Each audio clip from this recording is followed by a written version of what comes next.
Hello, everyone, and welcome back to my vlog. This is my life.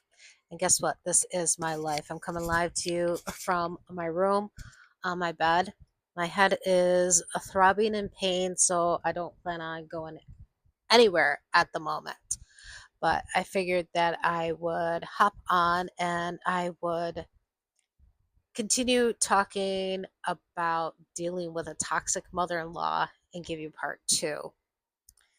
Now, I'm not 100% sure if part two is going to be the end of the dealing with the toxic mother in law about what I'm talking about now or not. So you just have to stay tuned.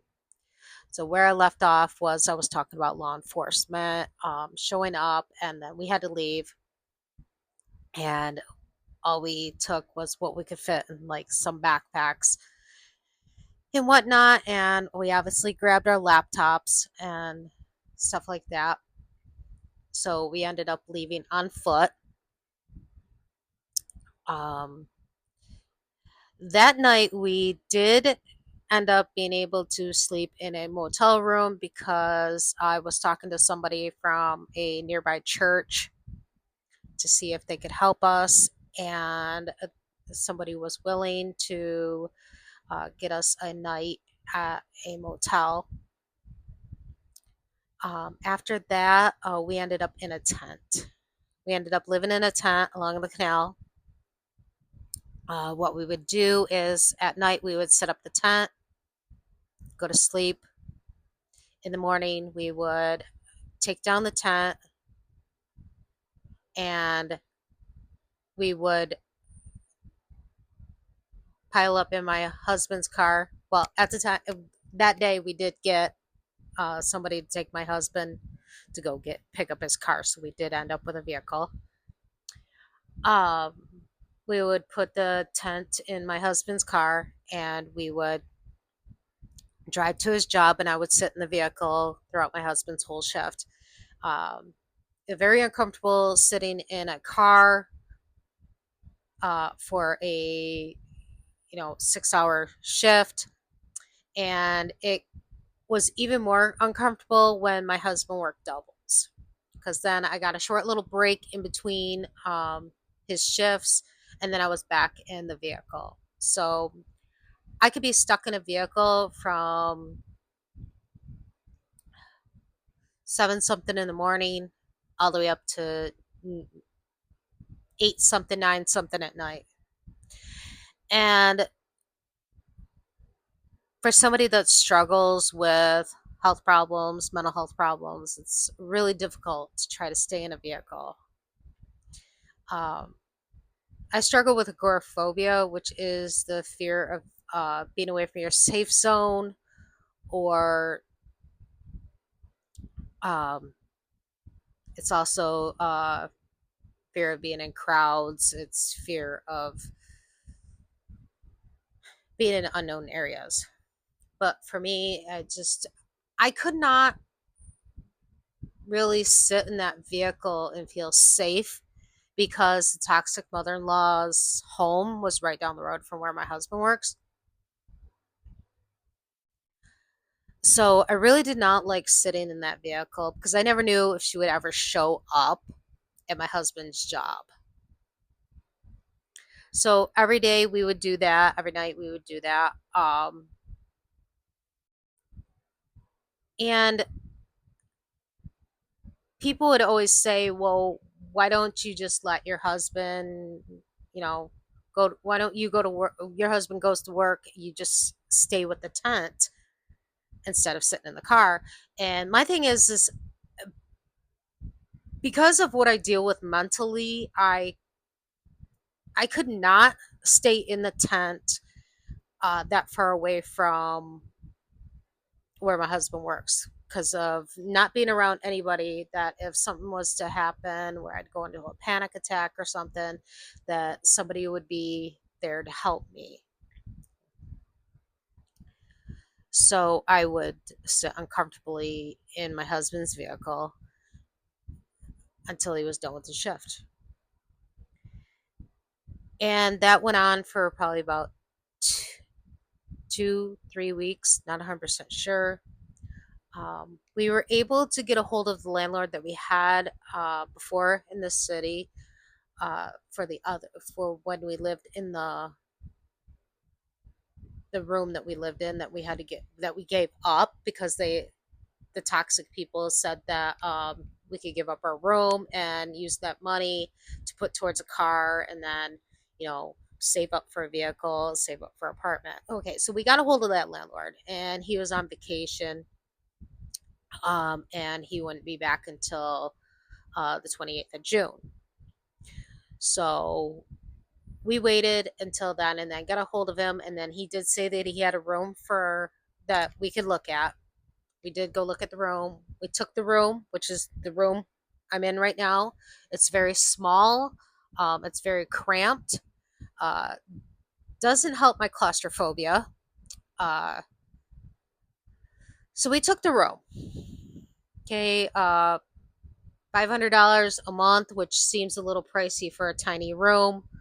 Um, you do have utilities. That's about it. There's like no internet. There's no cable. It's just I don't even know about heat because I have not even found a heat vent in here. So I'm wondering if we have to just buy a fucking heater. It's just ridiculous. But welcome to the slums. Well, anyways, we moved our stuff into here using my husband's car. And we need to start working on getting the stuff out of the toxic mother-in-law's boyfriend's home where she lives. And that brings me to where I talked about once before, I think in another episode, or I might have mentioned it in part one, not 100% sure.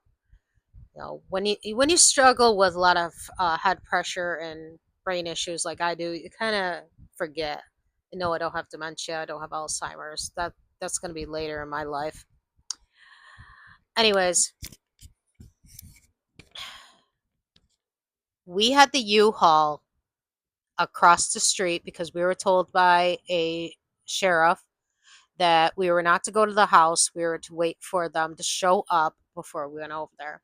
So we had the U-Haul across the street, and we called and said that we were across from where we had to get our stuff, and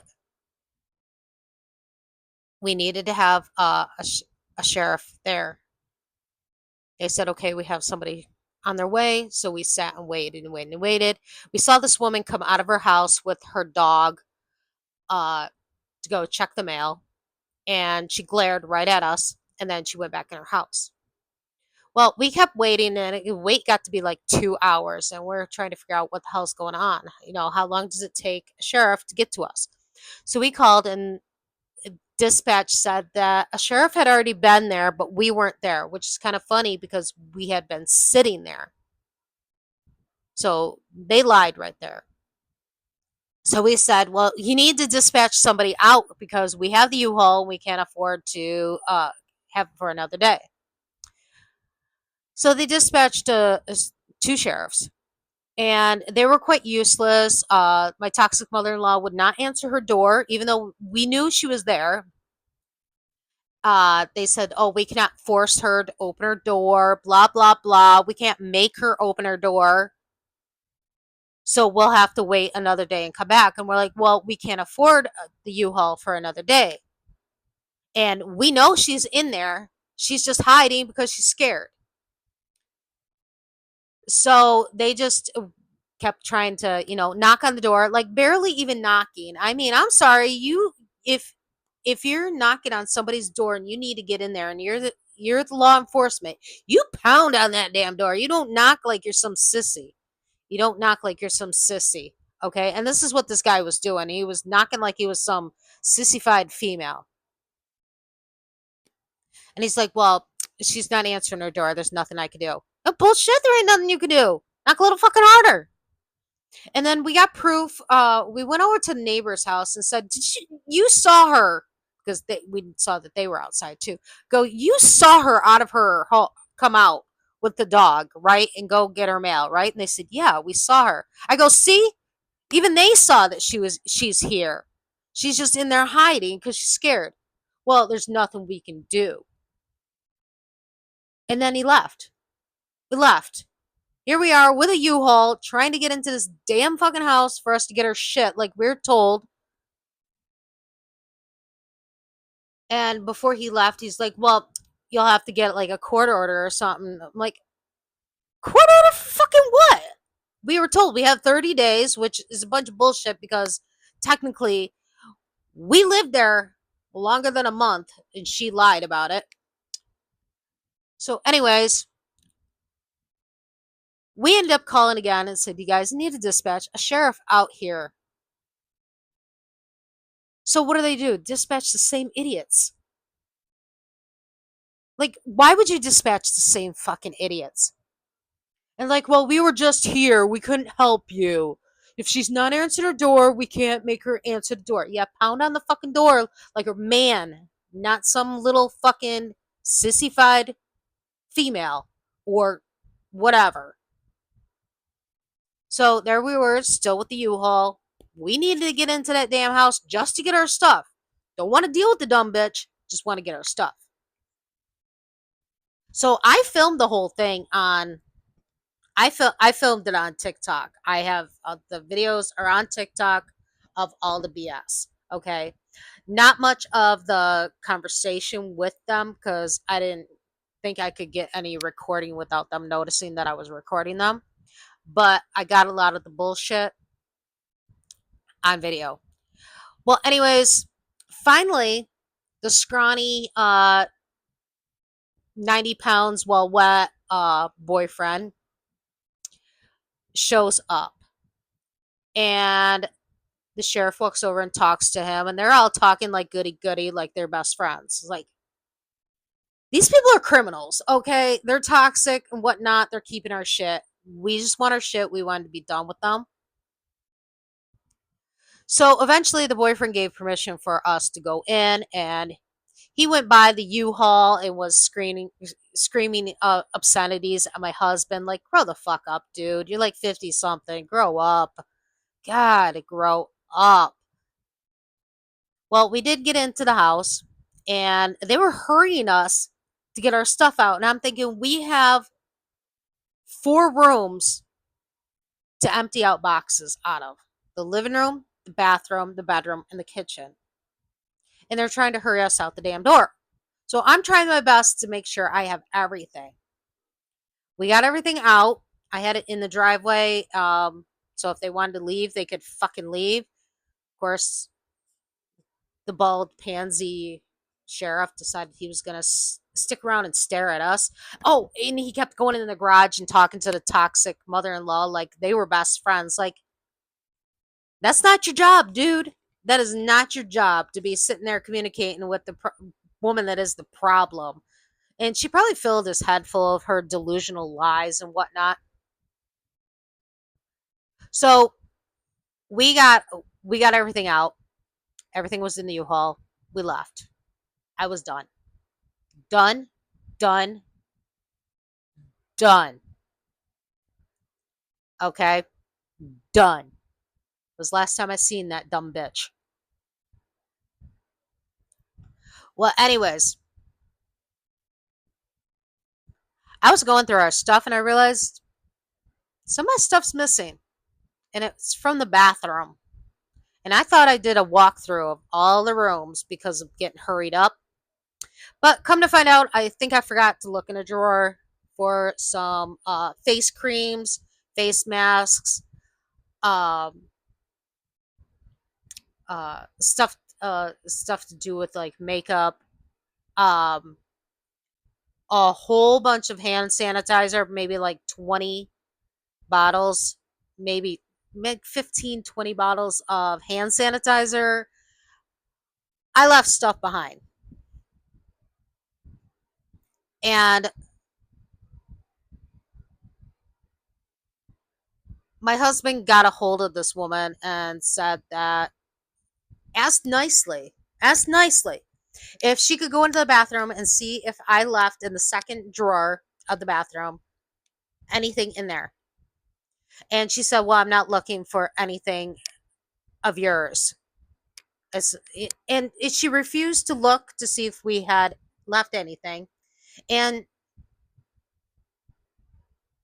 she refused to give it back to us. So I left some very pricey face creams there, face masks, because I have sensitive skin. As you can see from looking at my face, this is what mold, being exposed to mold, has done to my face, because this place has mold in it. I've discussed that, I believe, in another video. And if I accidentally call something an episode, it's because I have a podcast. So I'm so used to saying episode. Well, anyways, she refused to give us any stuff that was left behind. And I know I left stuff behind. But you know what? It's a loss.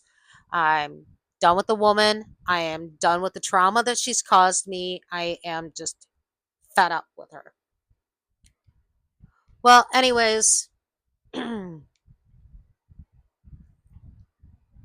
we finally got away from her. But the thing was that she was always constantly showing up when my husband works, like harassing him. Like, grow the fuck up. We left. Grow the fuck up. And then before I blocked her on my cell phone, um, she was sending a threatening um, text messages. Uh, I got threatening voicemails. Luckily, they have all stopped, and surprisingly, the voicemails have stopped because usually, uh, even though a person's blocked, they can still call you on Verizon and they can leave a voicemail. But luckily, that has stopped. So maybe she lost my number or whatever. Um, she tried to harass my husband. Doesn't work because he doesn't have that phone number at the moment. My husband blocked her on Facebook. I have her partially blocked on Facebook, but I need to keep uh, one account unblocked, one of my accounts to have her unblocked on because I need to do some, what you call, some spying to see if she's, one, talking shit about us, and two, trying to see if I had to see if she got some certain court papers because my husband is taking her ass to court, her and her scrawny little boyfriend to court, for, they have the vehicle with the uh, blown transmission, the piece of crap that they sold my husband. They have that sitting in their driveway that my husband paid $2,000 towards, which was half of what he owed for it. And he paid for the shady repairs. So yeah, it's off to small claims court with this woman. And you know what? I hope my husband gets his money back.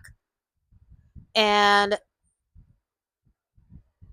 when everything is said and done, we can be done with this woman. I can begin to heal from the trauma that she caused me because she caused a lot of trauma to me. I suffer with CPTSD. I cannot stand yelling. I cannot stand toxicity. I cannot stand any type of abusive talk, negative talk. My CPTSD is from being in abusive relationships. I cannot stand confrontation. I start shaking and I go into complete panic mode. And that's all this woman has done. If I see her face, I panic. I hear her voice, I panic.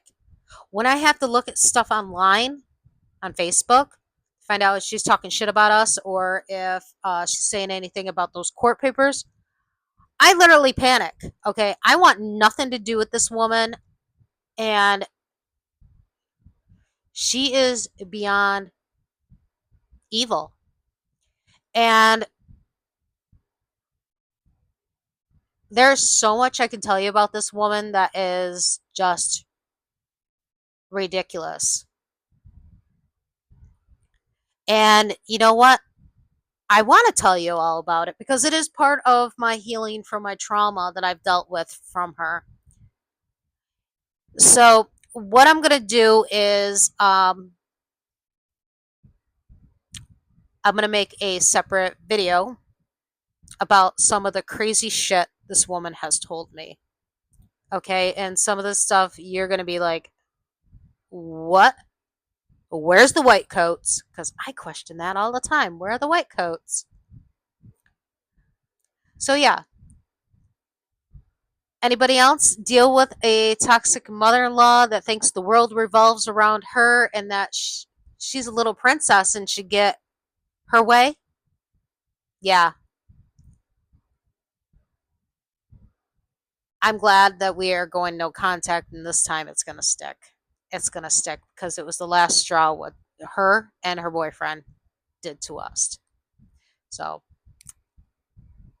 stay tuned for when I come back, and I'm going to talk about some of the weird shit this woman has said to me, and you're going to be like, are you kidding me? All right. So, bye for now.